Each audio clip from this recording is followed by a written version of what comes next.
Hello বন্ধুরা, welcome to my channel. আজকে আমি রান্না করেছি মিষ্টি কুমড়ার ঝোল।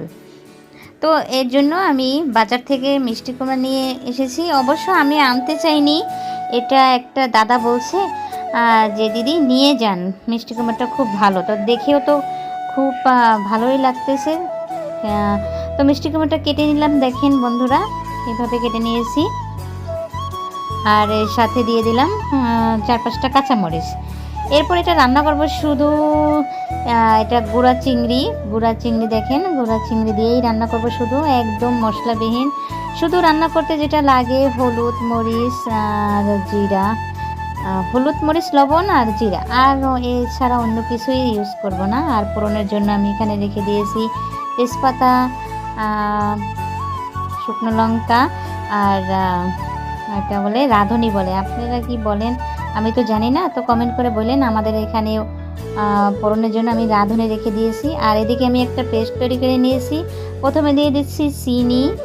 মিষ্টি কুমড়াটা যদি মিষ্টি না হয় তাহলে তো ভালো লাগবে না, যার কারণে চিনি দিয়ে দিলাম, একটু হলুদ লবণ আর মরিচের পরিমাণটা কম দিয়েছি যেহেতু কাঁচামরিচ দিয়ে দিয়েছি। এটা পেস্ট করে রেখে দিয়েছি। এদিকে কড়াইয়ে তেল বসিয়ে দিলাম। তেল বসিয়ে সেই যে গুঁড়ো চিংড়ি মানে শুকনো চিংড়ি বলে, সেটাকে তেলে ভাজি করে নিব, যার কারণে তেলে ভেজে নিয়েছি। সাথে দিয়ে দেব লবণ আর হলুদের গুঁড়ো। লবণ আর হলুদের গুঁড়ো এই কারণে দিব কারণ শুকনো চিংড়ি তো এটার একটা আলাদা ঘ্রাণ থাকে, তো ওটা লবণে আর হলুদে ভাজি করে নিলে সেই ঘ্রাণটা চলে যাবে তেলে। তো এভাবে ভাজি করে আমি এটাকে উঠিয়ে নিব। সেই কড়াইয়ের ভিতরেই দিয়ে দেব মিষ্টি কুমড়াটা। সেই কড়াইয়ে তেল ছাড়া কিন্তু মিষ্টি কুমড়াটা বসিয়ে দিয়েছি। ওদিকে দেখেন মিষ্টি কুমড়াটা একটু লাড়াচাড়া করে নিলাম। তারপরে দিয়ে এটার মধ্যে দিয়ে দেব সেই যে আমি মশলাটা ভিজিয়ে রেখেছি, এটা দিয়ে দিচ্ছি। এখন দেখেন মশলাটা ভিজিয়ে রেখেছিলাম, এটা দিয়ে দিলাম।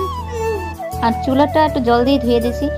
আর চুলাটা জ্বালাতে অনেক কষ্ট হয়, সেটা আর কি বলবো বলেন তো। এভাবে যারা কাঠের চুলায় রান্না করে তাদের কিন্তু ভীষণ কষ্ট, আমার যেমন কষ্ট হয় সবারই তো কষ্ট হয়। গ্যাসের চুলায় রান্না করতে অতটা কষ্ট হয় না, কিন্তু এভাবে কাঠের চুলায় রান্না করতে ভীষণ কষ্ট হয়। কারণ কি এটা মাঝে মাঝে নিভে যায়, জ্বালাতে কষ্ট হয়। লাড়াচাড়া করে এভাবে ঢেকে দিয়েছি।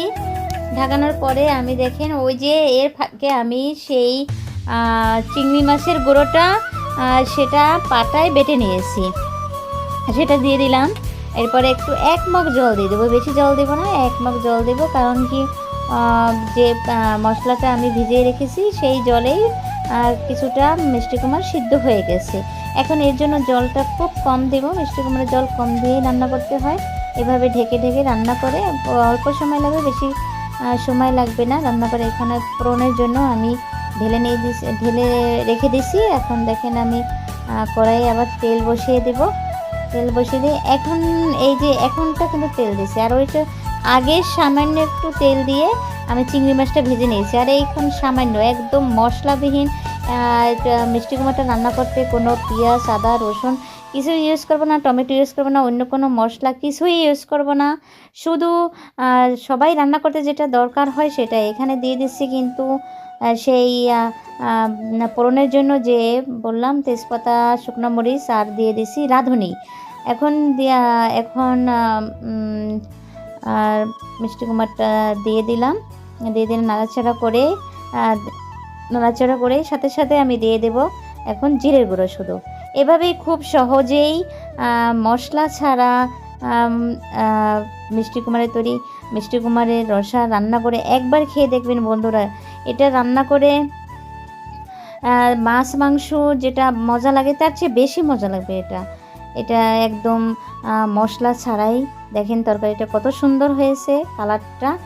তো বন্ধুরা আমার তরকারিটা যদি ভালো লেগে থাকে তাহলে একটা লাইক করে দিবেন আর চ্যানেলটা সাবস্ক্রাইব করে দিবেন। বাই বাই বন্ধুরা, দেখা হবে নেক্সট ভিডিওতে। সবাই ভালো থাকেন, সুস্থ থাকেন।